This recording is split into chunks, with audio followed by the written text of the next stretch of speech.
ক্ষেত্ৰত আপোনালোকৰ শূন্য সহনীয়তা নীতি আজিৰ দিনটো দেখিবলৈ পোৱা গৈছে যে গৰৈমাৰীৰ চক্ৰ বিষয়া ACL বিষয়া নুপুৰ বৰাৰ ঘৰত কেইবা কোটি টকা উদ্ধাৰ হৈছে। প্ৰায় 1 কোটি টকা নগদ টকা আৰু সোণৰ গহনা।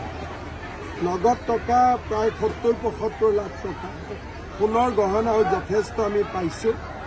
আৰু এই বিষয়াগৰাকীয়ে বৰপেটাত মাটিৰ বহুত গণ্ডগোল কৰাৰ কাৰণে আজি আমি 6 মাহৰ পৰা তেওঁৰ ওপৰত আমি গোপনে ইনকুৱাৰী কৰি আছিলোঁ। যোৱাকালি ৰাতি তেওঁ এটা টুৰিষ্ট লজত আছিলে, নহ'লে যোৱাকালি ৰাতি আমি পালোহেঁতেন।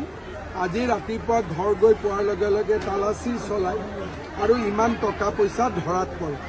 গুৱাহাটীত গ'লে মই আৰু বিতং প্ৰতিবেদন লাভ কৰিব পাৰিম। প্ৰতিবাৰে দুৰ্নীতিৰ ক্ষেত্ৰত কিয় ৰাজহ চক্ৰৰ বিষয়াসকলে জড়িত অসমত সংখ্যালঘু অধ্যুষিত অঞ্চলসমূহৰ ৰেভিনিউ চাৰ্কুলত বহুত বেছি দুৰ্নীতি হৈ আছে। এই বিষয়াগৰাকীয়ে আমাৰ হিন্দুৰ মাটি সন্দেহযুক্ত মানুহলৈকে ট্ৰান্সফাৰ কৰাৰ কাৰণে তেওঁক আমি স্ক্ৰিনিঙত ৰাখি থৈছিলোঁ। 6 মাহৰ পৰাই তেওঁৰ গতিবিধি আমি চাই আছিলোঁ।